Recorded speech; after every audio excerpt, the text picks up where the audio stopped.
বছরের চতুর্থ শ্রেণীর ছাত্রছাত্রী বন্ধুরা, আশা করি তোমার সবাই ভালো আছো। আজ আমরা যে বিষয়টি নিয়ে আলোচনা করব, চতুর্থ শ্রেণীর সেকেন্ড সেমেটিভ অর্থাৎ দ্বিতীয় পর্যায়ক্রমিক মূল্যায়নের বাংলার কোশ্চেন পেপার নিয়ে। দেখো সরাসরি স্ক্রিনে তোমরা চতুর্থ শ্রেণীর সেকেন্ড সেমেটিভ অর্থাৎ দ্বিতীয় পর্যায়ক্রমিক মূল্যায়নের বাংলার কোশ্চেন পেপারটা দেখতে পাচ্ছ। ফুল মার্কস তোমাদের রয়েছে 30 আর সময় তোমাদের রয়েছে 1 ঘন্টা।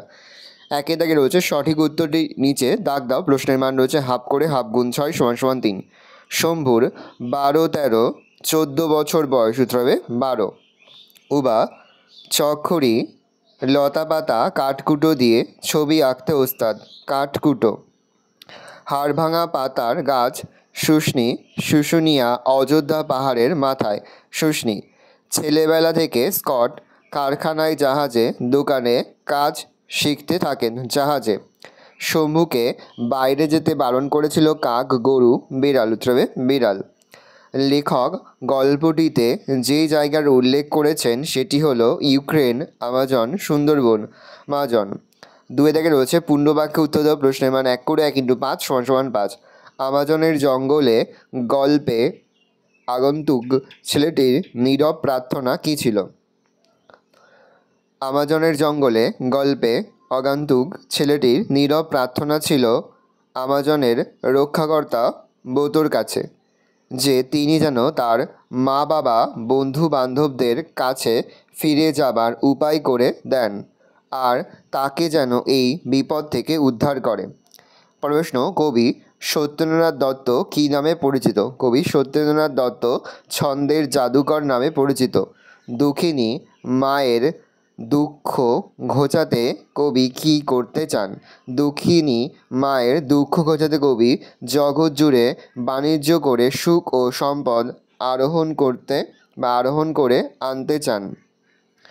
পরের প্রশ্ন, গরমের ছুটি আর পুজোর ছুটিতে মামার বাড়িতে আসার পথ বদলে যায় কেন? গরমের ছুটিতে মামার বাড়িতে যেতে গেলে রাস্তাঘাট সব শুকনো থাকে, আর পুজোর ছুটিতে মামার বাড়িতে যেতে গেলে পথ বদলে যায় কারণ বর্ষার পর ওই শরৎকাল, আর এই শরৎকালে পুজো হয়, অর্থাৎ এই শরৎকালে রাস্তাঘাটে জল থই থই করে। পরের প্রশ্ন, অ্যাডভেঞ্চার বর্ষার গল্পে সেজ পিসিমার গ্রামের নাম কী ছিল?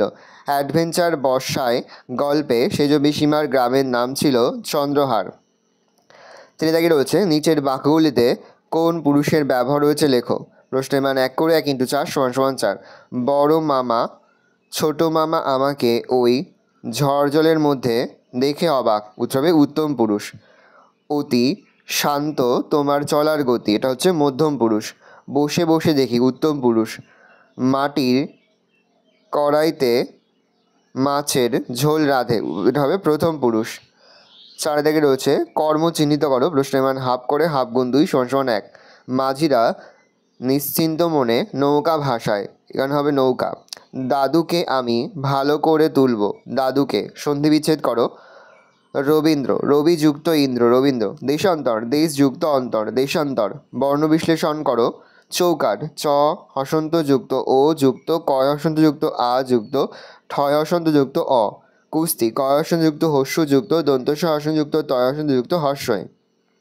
প্রশ্ন, গান্না ও চর শব্দ দুটিকে দুটি পৃথক অর্থে ব্যবহার করে দুটি স্বাধীন বাক্য রচনা করো। পান্না, এটা পান্না হবে, ওপর প্রিন্টিং মিস্টেক হয়েছে। পান্না হবে পান্না ও চর। পান্না হচ্ছে আটি। বাবা বাজার থেকে 1 আটি শাক এনেছে। পান্না রত্ন। তার, এটা আংটি হবে, আংটিতে সবুজ রত্ন বসানো, এটা প্রিন্টিং মিস্টেক আছে। আংটি, আংটি হবে, অনেশ্বর হবে, চন্দ্রবিন্দু অনেশ্বরটা আংটিতে সবুজ রত্ন বসানো, ঠিক করে নেবে বানানটা, আংটি বানানটা। চর, নদীর চর, সে নদীর চরে ঘর বেঁধেছে। চর, গুপ্তচর, আগে রাজাদের গুপ্তচর থাকতো। ঘোষবর্ণ ও অঘোষবর্ণ আলাদা করো। প্রশ্নের মান হাফ করে হাফ গুণ 4 = 2।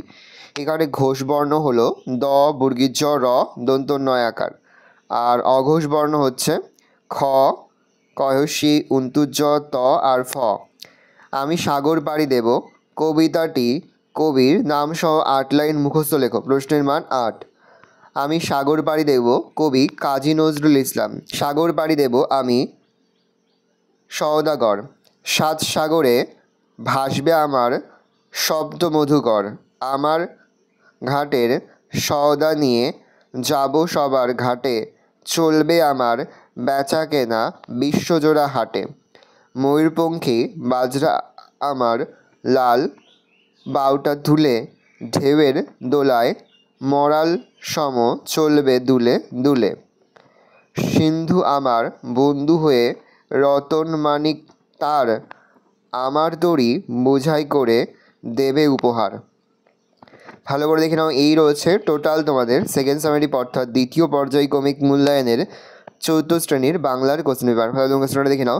আশা করি ভিডিওটা ভালো লেগেছে। ভিডিওটা ভালো লাগলে ভিডিওকে লাইক করে দিতে ভুলবেন না। আমার চ্যানেল নতুন হাত লাল কালি সাবস্ক্রাইব প্রেস করে পাশে বেল আইকনটা প্রেস করে যখন নতুন কোনো ভিডিও আপলোড করি সবার ফার্স্ট নোটিফিকেশন তোমরা পেয়ে যাও। আর এই ভিডিওটি তোমার বন্ধু বান্ধবী আত্মীয়স্বজন সবার মধ্যে কিন্তু অনেক শেয়ার করে যাবে। বছর চৌদ্দ শ্রেণীতে পড়ছে, আমরা কিন্তু ইতিমধ্যেই চৌদ্দ শ্রেণীর প্রতি বিষয়ের সিলেবাস, প্রশ্নকার এবং নমুনা প্রশ্নপত্র কিন্তু আপলোড করে দেবো। এখনও পর্যন্ত সেই ভিডিওগুলো না দেখে থাকো, ভিডিওগুলো কিন্তু তাড়াতাড়ি দেখে নাও। তোমাদের সকলকে জানাই আগাম পরীক্ষার অনেক শুভেচ্ছা এবং অভিনন্দন। একেবারে ভিডিও শেষে স্ক্রিনে তোমরা একটা প্লেলিস্ট দেখতে পারবে, তারপরে ক্লিক করলেই সমস্ত ভিডিওগুলো কিন্তু তোমরা পর দেখে নিতে পারবে।